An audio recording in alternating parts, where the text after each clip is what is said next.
In the lush heart of Colombia's Quindío Valley, a small town named Armenia once cradled a restless soul who would one day reshape the world's criminal map. His name, Carlos Enrique Lehder Rivas, didn't yet carry the echo of danger or the scent of scandal. He was just another child running barefoot through emerald hills, his laughter chasing the wind. But inside that young mind, something was stirring that would one day challenge entire governments. Carlos was born in 1949, a time when Colombia was wrestling with its own identity, torn between political chaos and a thirst for modernization. His father, a German engineer who had fled post-war Europe, brought a world of structure and discipline. His Colombian mother was the spiritual heart of the home, offering warmth and a faith that could move mountains, though even her prayers couldn't foresee the tempest her son would become. At home, languages intertwined: Spanish from his mother, German from his father. This gave Carlos an early understanding that the world was much larger than Armenia's quiet streets. He spoke both fluently, moving between them like an acrobat, a skill that would later make him a master manipulator of worlds. Even as a child, Carlos was different. Teachers remembered him as intelligent, curious, and at times, disturbingly persuasive. He was fascinated by engines, airplanes, and stories of freedom, but more than anything, he despised limitations. Rules, he once told a classmate, were only suggestions for the ordinary. By the age of 10, he was already trading in the schoolyard. Marbles for candy, books for toys, favors for secrets. His charm was magnetic, his reasoning too sharp for his age. When caught, he'd twist his way out of trouble with a smile that made authority seem foolish. He was too smart for his own good, a neighbor recalled years later. That spark of intelligence, combined with a hunger for independence, slowly began to shape his identity. He was fascinated by freedom in all its forms: political, social, and personal. But in the Colombia of the 1950s and 60s, freedom was a luxury few could afford. The country was caught between violence and poverty, and ambition often had nowhere lawful to grow. Behind closed doors, the Lehder household wasn't as peaceful as it seemed. His father, though brilliant, carried the emotional weight of post-war trauma. His discipline was strict, sometimes cold, shaped by old-world German order. His mother, in contrast, offered warmth and forgiveness. Carlos stood between those two worlds, one of control, one of compassion, and struggled to belong fully to either. As a teenager, he began questioning everything: authority, religion, even morality. He saw hypocrisy in the respectable: businessmen who smiled by day and cheated by night, politicians who spoke of justice, yet sold it to the highest bidder. The young Lehder didn't yet know the word cartel, but he already understood corruption, and so, rebellion became his quiet companion. By the late 1960s, Carlos had become restless. The quiet life of Armenia bored him. He watched American tourists with their sleek cars and shiny cameras and wondered, why them, not me?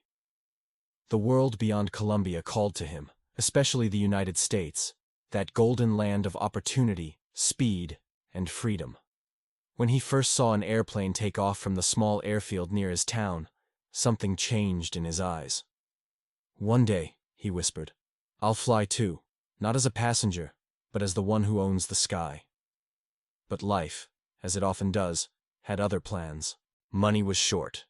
Dreams didn't come cheap. In his late teens, Carlos started with small hustles, fixing motorcycles, selling auto parts, anything that made quick cash. But with quick money came quick temptation. He soon discovered that stolen cars sold faster than repaired ones. It wasn't long before whispers about the young man's side business spread. He learned the art of smuggling not through established crime syndicates, but through his own improvisation, hiding car parts in barrels, swapping license plates, and bribing officials to look the other way. He wasn't violent, he was strategic. Every move was calculated, every risk weighed. And deep down, he convinced himself it wasn't wrong, just smart business. This moral gray zone would become the foundation for everything that followed. By the early 1970s, Carlos made his first big move to the United States. He was still in his early 20s, brimming with confidence and fluent in the universal language of charm. He arrived in New York, a city pulsing with energy. Here, Carlos saw the stark difference between power and poverty.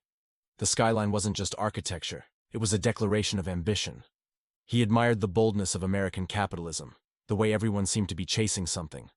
And for the first time, he realized, in a world driven by desire, laws are only fences for the timid. He began dabbling in petty crime, mostly car thefts and small scams. The thrill of deception fascinated him. He could lie, adapt, and escape. But fate had another twist waiting, one that would tie him forever to the world of narcotics. Eventually, his schemes caught up to him. Carlos was arrested in the United States for grand theft auto and sent to prison. For most people, this would have been the end of the road. But for Lehder, prison was a university. It introduced him to people who thought bigger, moved faster, and feared less. In that unlikely classroom, he met George Jung, a young American smuggler with a surfer's smile and a daring heart. The two clicked instantly. Both were dreamers, both wanted more, and both despised authority. They began talking about planes, not just as machines, but as tools of liberation. Carlos spoke passionately about small aircraft, the art of evasion, and the routes he knew from Colombia to Florida. Jung listened, realizing this wasn't just another hustler. This man had a vision.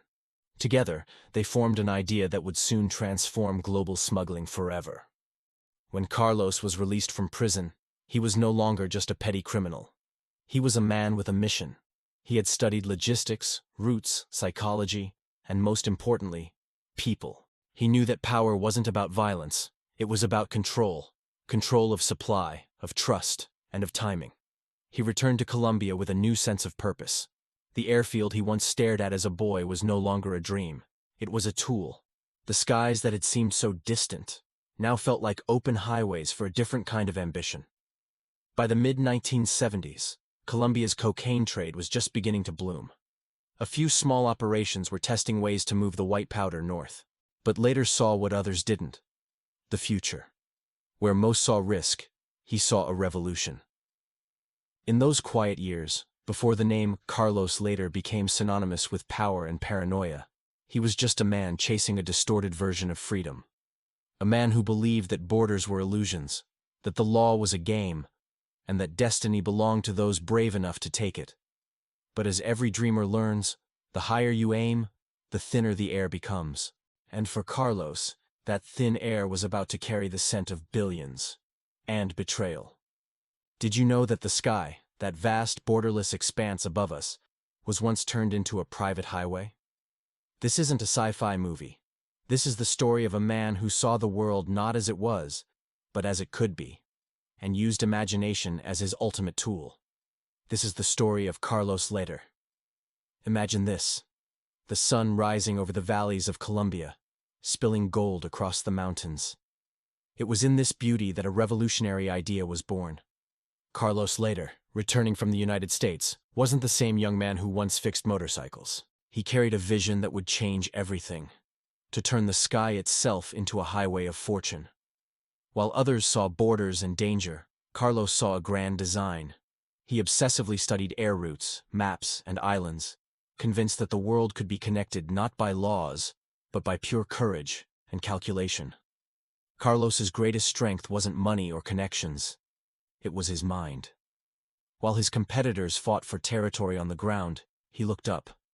To him, the sky was the ultimate symbol of freedom, silent, limitless, and waiting to be claimed. He started sketching flight paths on restaurant napkins, marking islands and hidden landing strips like a scientist plotting a groundbreaking experiment. Every line, every mark, wasn't just a destination, it was a new possibility. He held a simple belief. Whoever controls the route, controls the future. Back in Medellin, Lehder found others who shared his ambition. They weren't thugs. They were thinkers, investors, and risk-takers ready to transform a fragmented trade into a perfectly organized system. Their conversations weren't about chaos, but about coordination. Not about fear, but about efficiency. Carlos unveiled his dream.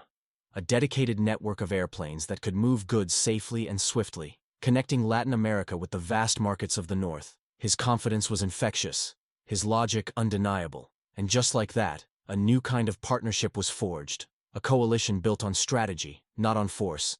Every great story needs a legendary setting. For Carlos, that stage was a remote, postcard-perfect island in the Bahamas called Norman's Cay. To most, it was just a strip of white sand and turquoise water. But to Carlos, it was a geographical masterpiece. It was perfectly positioned between Colombia and the United States, hidden in plain sight, yet incredibly accessible. Working through intermediaries, he quietly began to buy up properties, landing strips, and docks. Before anyone knew it, Norman's Cay had become his private transit hub, a place where planes could refuel, rest, and launch again, all within a system so discreet that its true scale was known only to a chosen few. It was from this island that Lehder would watch the horizon and declare, "The sky belongs to those who dare to use it." But this wasn't just about daring, it was about science. Carlos didn't rely on luck. He relied on cold, hard data. He studied different aircraft types, analyzed weather patterns, and understood radar frequencies and communication systems. Every single flight was planned with military-like precision and discipline. His pilots were experts in timing and discretion. The runways were optimized for short, quiet takeoffs and landings. All communications were encrypted with codes and phrases only insiders could decipher. This wasn't chaos, it was choreography. Lehder had transformed transportation into an art form, a silent symphony of motion conducted in secrecy. And soon, the taste of success was undeniable. His network grew, his operations multiplied, and his influence expanded beyond anyone's wildest expectations. On Norman's Cay, he built a small, self-sufficient community of pilots, mechanics, and administrators, all working in perfect rhythm towards a single goal. The airstrip, once silent, became the constant heartbeat of a thriving enterprise. At night, Carlos would stand near that runway, gazing at the stars, watching small planes trace silver lines across the dark canvas of the sky. Those weren't just flights, they were symbols of his mastery. He had achieved what few dared to even imagine. He had transformed ambition into architecture and secrecy into unprecedented success. As his wealth grew, so did his philosophical side. Lehder devoured books on history, politics, and revolutionary movements. He often spoke to his associates about independence, arguing that nations and individuals should have the right to control their own destiny. He began to frame his work not as an illegal enterprise, but as innovation, a bold challenge to the world's limitations. He called himself a visionary of the skies. To his listeners it sounded poetic. To Carlos it was the simple truth. But of course, such meteoric success rarely goes unnoticed.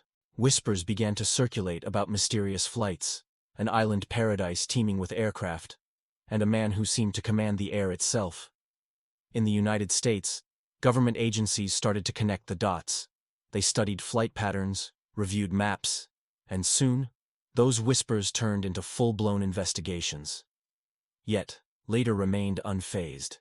He saw the world as a grand chessboard, not a battlefield.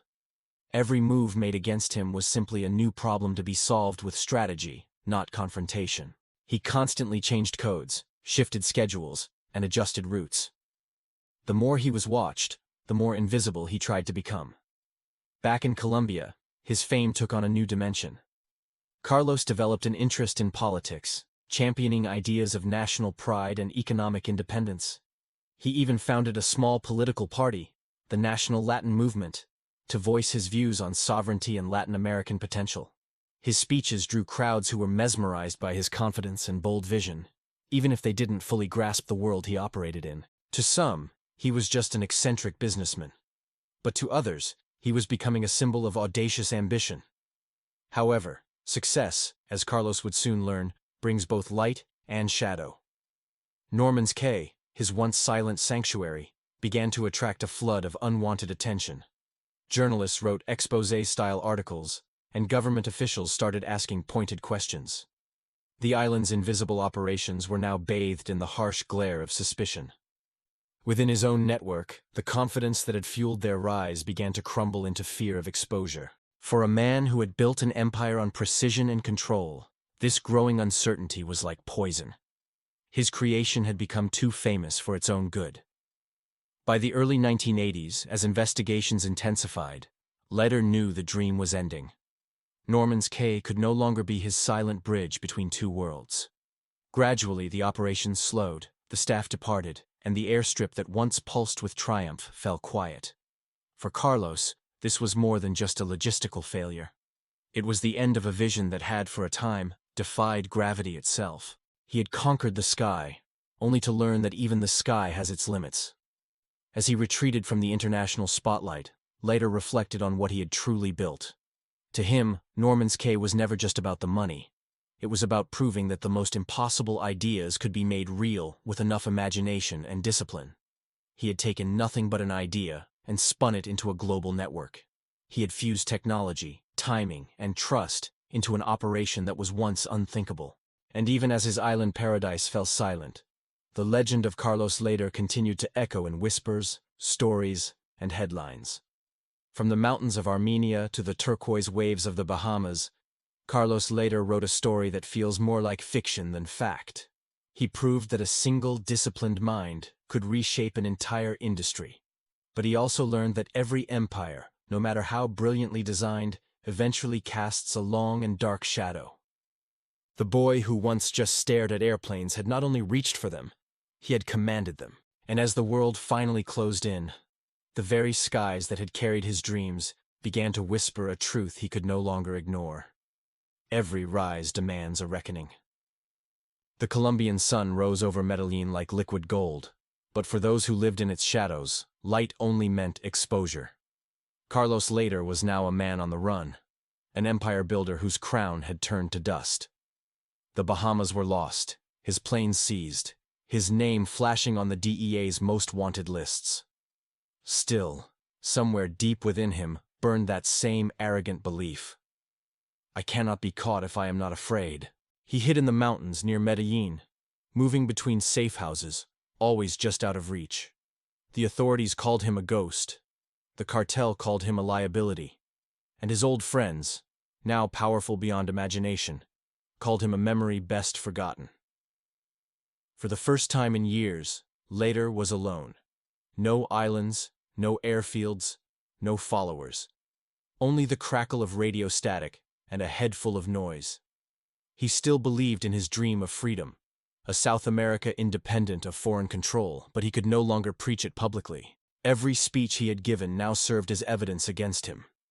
He moved under false names, his once flamboyant style replaced by a cautious silence.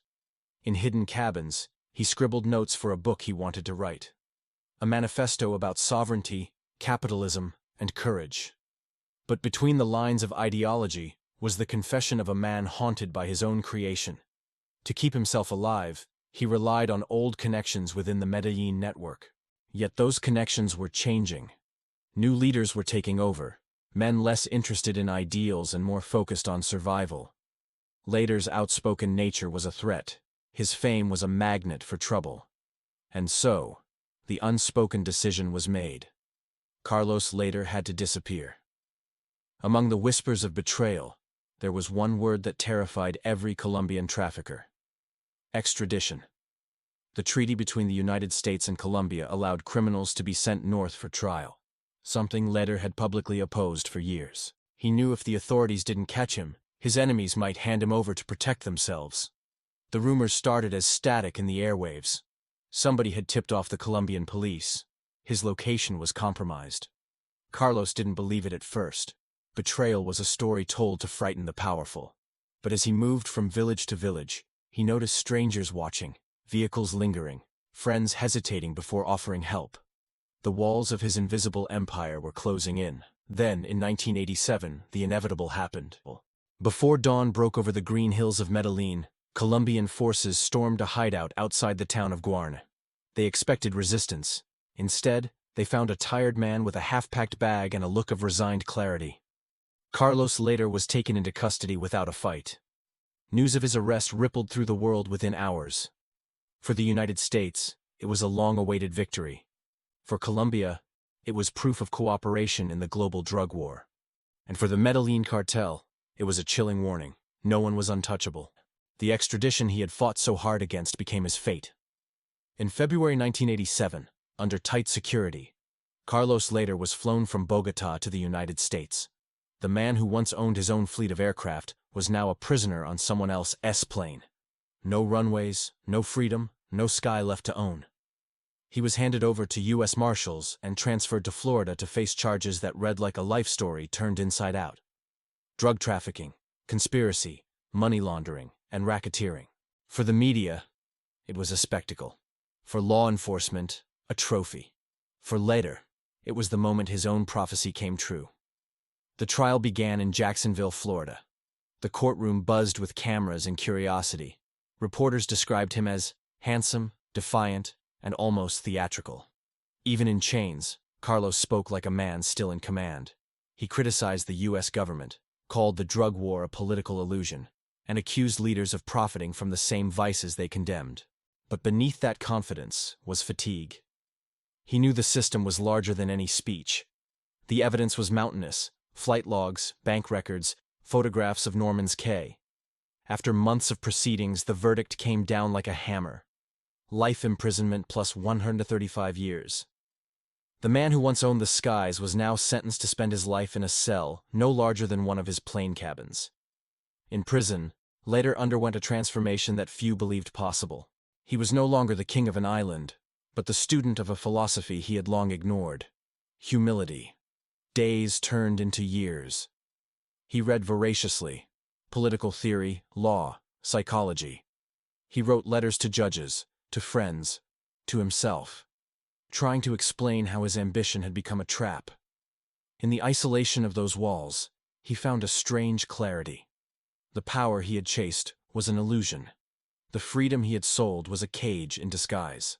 Yet his ego remained alive.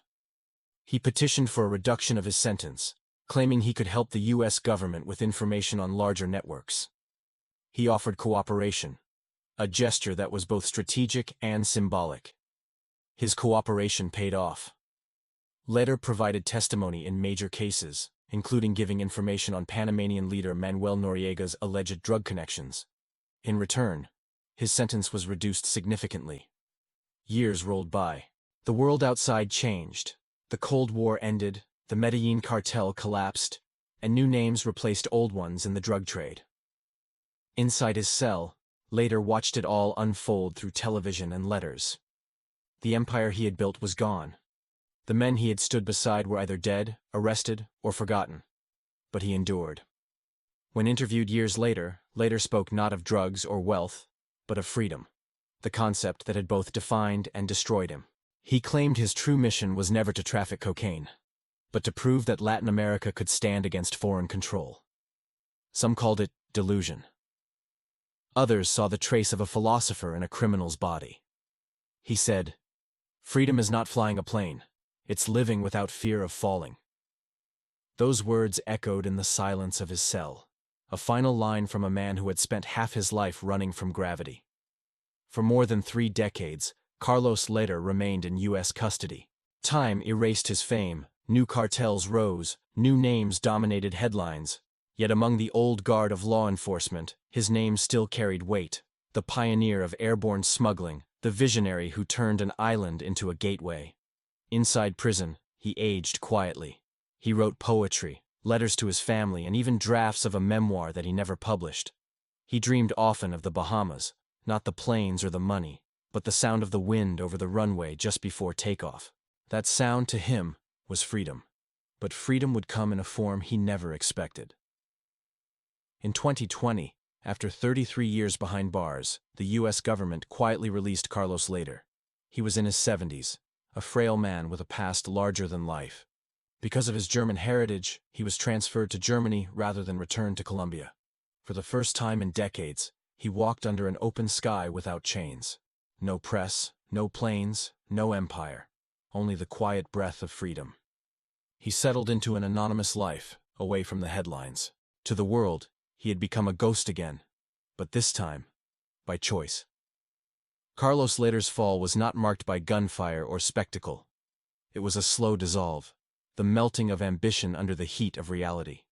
He had built one of the most ingenious smuggling networks the world had ever seen, and then spent half his life paying for it. In the end, the man who once owned an island owned nothing but his story, a story of dreams that defied borders and a mind that mistook control for freedom. The door slams shut, a hollow echo of finality. Carlos Lehder, the man who once built an empire in the sky, now sits alone in a room smaller than his old cockpit. The sound of iron bolts sliding into place is a drumbeat marking the end of an era. He's 50 pounds lighter, but his mind is heavier than ever, still painted with the maps of his former kingdom. Routes, islands, coordinates. Even in this gray concrete cage, he can't stop seeing the sky. At first, he treats his cell as just another puzzle to solve. He memorizes guard rotations, studies the mechanics of the locks, and counts the steps from wall to door. It's a mental escape plan he knows he'll never use. But if he can't control his environment, he will master his mind. He devours books on law, history, economics, and psychology. He transforms himself. Soon, other inmates seek him out, calling him the professor. He teaches them about aviation, currency markets, even ethics. For a fleeting moment, he feels relevant again. A teacher, not a captive. But at night, the buzzing fluorescent lights haunt him, mocking the silence where the roar of propellers used to be. Freedom has become a ghost that visits him only in his dreams. Years pass, but the island of Norman's Cay never leaves him. He closes his eyes and sees the runway glowing under the moonlight, the sea calm, the engines whispering like old friends. Then, he wakes up sweating, phantom sirens screaming in his ears. He writes about his island in fragments, like an archaeologist documenting a lost civilization. Every empire begins with a dream, he writes, and ends when the dreamer starts believing he is the dream. It's his first admission that his greatest enemy was never the DEA, not even Pablo Escobar. It was always his own reflection in the mirror. In the early 1990s, a prison pastor starts visiting. The man brings no sermons, only questions. One day he asks, "What do you believe freedom means?" For the first time in his life, Carlos Lehder has no answer. That question becomes a mirror he can't escape. He starts reading scripture, not out of devotion, but out of a desperate curiosity. How did other men survive when their empires crumbled? Slowly, he finds comfort not in religion, but in the idea of forgiveness. He writes letters, to his mother, to old friends, even to those who betrayed him. He's not asking for forgiveness, he's offering it. He finally understands that every betrayal was just the universe moving on, and it was time he did too. Lehder petitions for access to education and library duties. Books become his new currency. He immerses himself in the stories of revolutionaries and exiled philosophers, Socrates, Malcolm X, Che Guevara. He sees parts of himself in them all, a thinker, a fighter, a man too stubborn for a world of peace. A guard once finds him reading a dusty flight manual from the 1950s. "Why read that?" the guard asks. Lehder smiles, a flicker of his old self. "I like to remember how things used to take off." This dry humor becomes his armor. He learns to laugh at his own myth, because believing in it would mean remaining its prisoner forever. Outside his cell, the world rushes forward. The 90s bleed into the 2000s. Cartels crumble and new ones rise from the ashes. The internet is born. Governments change. The world he once dominated moves on without him. He hears snippets of news: Escobar's death, the rise of the Cali cartel, and feels a strange mix of relief and emptiness. They were his rivals, but they were also his world. Their end signals the final chapter of an era he helped create. He once tells a cellmate, "I was the first to fly it in, and the first to see it fall from the sky." The words hang in the air, half poetry, half eulogy. After years of isolation, a shift occurs. Lehder begins cooperating with U.S. authorities. He is no longer the enemy of the system. He is now a tool it uses to understand its own failures. Some call it betrayal, he calls it evolution. In exchange for his testimony, his sentence is reduced. But the real reward is perspective. He finally grasps that information, not cocaine, was always the true currency of power. He's no longer a dealer of powder, but a dealer of truths about the world he once ruled. Throughout the late 2000s, he writes a series of letters he never sends. They all begin with the same line: "To the world I once tried to outsmart." In these pages, he dissects the illusion of success, the arrogance of certainty, and the hidden beauty in failure. He writes about his mother and how she used to tell him that the sky belonged to no one, a warning he ignored. These letters become his final confession, written not for the world to read, but simply for the act of writing them. One winter afternoon, an unexpected visitor arrives, a young journalist. She was born the same year he was arrested. To her, he is a legend, a myth from a history book. She asks the question that has defined his life. If you could do it all again, would you still build the empire? Lehder is silent for a long time. Then, he looks at her and says, I would still build something. But this time, I'd make sure it could survive without me.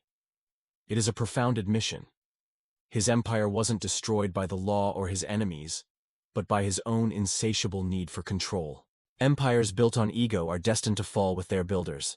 Then, in 2020, after 33 years in prison, the door finally opens for good. No press, no flashing cameras, just a signature on a document that reads, "Sentence served." He's put on a plane and sent to Germany on humanitarian grounds. As he steps onto the tarmac, the cold European air feels like a baptism. For the first time in decades, he is a free man with no aliases, no islands, and no followers. He walks through the airport, an old man carrying no baggage, but a life story that weighs more than stone. Freedom had arrived, but it had cost him everything else. He settles in a small German town, living quietly, anonymously. His new neighbors know him only as the quiet gentleman. He rarely speaks of his past, but sometimes when a plane flies overhead, he looks up and a faint smile crosses his face. He spends his days writing, gardening, and reading the news, following Colombian politics from a safe distance. In these quiet years, he becomes something he has never been before. Ordinary. Freedom, he learns, isn't loud. It's the absence of noise. He wakes up early, makes coffee, and walks through fog-covered fields.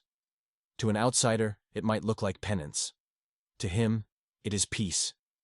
He once tells a neighbor, "The only flight I take now is in my dreams, and there are no customs there." That one line captures his new reality. A man who had finally, after a lifetime of running, escaped the gravity of his own past. Carlos Lehder's story didn't end in a prison cell or on a private island. It ended in a quiet German town, where he learned to live without power, without control, and without fear.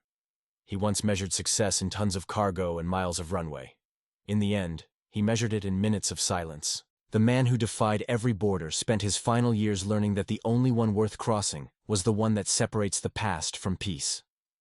A soft mist rolls over the roofs of a small German town. Inside a modest apartment, an old man stirs his coffee, watching the steam rise like a slow-moving cloud. The world outside hums with trains and church bells. This is Carlos Enrique Lehder Rivas, wrapped in a wool sweater, his face etched with the lines of a long, turbulent life. Yet, his eyes still hold a spark. Every time a plane passes overhead, he looks up, not with longing, but with gratitude. He once owned runways. Now he owns time. Names are echoes that outlive their owners. For decades, Lehder's name was whispered in headlines and documentaries, a metaphor for something larger than life. To some, he was a logistical innovator. To others, a symbol of excess and pride. But to himself, in these twilight years, he was neither. He was simply a man who had gone too far chasing an idea he no longer recognized. He often thought, how strange that a name can travel farther than the person who bears it. The modern world rediscovered him through films and streaming shows. Actors mimicked his accent, and writers invented dialogues he had never spoken. One evening, he watched a documentary, its narration sharp and dramatic. Carlos Lehder, the man who turned a tiny island into the hub of a global network. He muted it halfway through. On the screen were younger versions of himself, confident, ambitious, seemingly untouchable. He whispered to the silent image, "That was me in the mirror, not in the heart." He found it fascinating how easily fiction could replace truth when memory grew old. Over the years, Lehder began to fill notebooks instead of ledgers. He wrote about economics, history, and human nature, subjects he once used for strategy, now studied for understanding. His handwriting, once bold and hurried, became calm and deliberate. In one entry he wrote, "The world is a classroom. Some learn through lectures, others through loss. He compared his old ambitions to a mirage. Every achievement seemed solid until he reached it. Then it would dissolve into something else. The higher he climbed, the thinner the air of purpose became. From the quiet of his German apartment, he concluded that success without inner direction is like flying without a compass. Exhilarating, but eventually disorienting. Occasionally, young students and journalists found their way to him. They were curious, not about the scandal, but about the mindset. He welcomed them with tea instead of tension. They came expecting a legend. They found a listener. One student asked, "What's the greatest lesson success taught you?" Lehder smiled gently, that the loudest applause often hides the loneliest silence. Another asked if he missed his empire. He replied, "You can miss places, not illusions. I built illusions in the shape of islands." These conversations gave him a quiet satisfaction. For the first time, his words were building something that couldn't be seized or measured. Perspective. He spent many afternoons writing letters addressed to the next dreamer. They were never mailed, just stacked neatly in a wooden box. In them, he urged readers to chase bold dreams but with conscience. To lead, not dominate. To imagine, not manipulate. "If you must build something," one letter said, "build it on kindness. It's the only foundation that doesn't collapse." These letters became his invisible contribution to the world, a form of mentorship through ink and memory, a quiet offering to the future. In 2024, a journalist sent him new photographs of Norman's Cay. Palm trees had returned, the airstrip was overgrown with grass, and the turquoise water shimmered as if time itself had washed away history. He studied the pictures in silence. "It's beautiful again," he finally said. "The sea always repairs what men complicate." He closed his eyes and could almost hear the gentle waves instead of roaring engines. It was a form of closure, not the end of a story, but the beginning of forgiveness. The island had healed, and in a way, so had he. Freedom had once meant flight to him, speed, distance, and risk. Now, it meant stillness. He came to realize that true freedom isn't the absence of rules, but the presence of wisdom. In his journal, he wrote, "True power is the ability to walk away when your reflection begins to scare you." He once believed he could control every variable, people, markets, even destiny. But he learned that control is a cage built from invisible bars. Letting go, he discovered, was the first real act of freedom he ever achieved. Lehder never sought recognition for these later years. He didn't publish his journals or grant official interviews. He simply lived. To his neighbors, he was just Mr. Carlos, the man who tends his garden every morning. Many never knew who he had been. Perhaps that anonymity was his final reward. To fade not as a scandal, but simply as a neighbor. A quiet presence in a world that had once known him so loudly. As time passed, Lehder observed the changing world from his small balcony. He saw new technologies rise and new leaders fall, realizing that patterns never truly change, only their costumes do. Every generation, he mused, repeats the same ambitions in a different language. Some seek control through machines, others through fame, but the essence remains the same, a deep, human longing to matter. He once said to a visitor, "The only real revolution is learning how to be content." It was a simple sentence, but it carried the weight of his entire life. In the final pages of his journal, the lines grew shorter, as though even punctuation required rest. He wrote, "The sky owes me nothing. It allowed me to dream, and that was enough." He placed the notebook on the windowsill, next to a model airplane someone had sent him years ago. Outside, a thin line of sunlight cut through the clouds, painting the room in quiet gold. He smiled, closed his eyes, and listened to the steady rhythm of the world moving on. Carlos Lehder's legacy is not written in wealth or ruin, but in transformation. He began as a restless dreamer, became a symbol of unchecked ambition, and ended as a philosopher of peace. His story reminds us that intelligence without empathy builds towers that are destined to crumble, and that redemption doesn't require perfection. It only requires awareness. Today, when his name appears in history books, it feels like more than just a warning. It feels like a reflection on what happens when courage outruns conscience. He once conquered the skies. But his true flight began when he learned to live on the ground, calmly, quietly and honestly. And in that stillness, perhaps for the first time, Carlos Lehder Rivas had truly arrived. The case may be closed, but crimology never sleeps. Like and subscribe at join Crimology, and step deeper into the dark with us.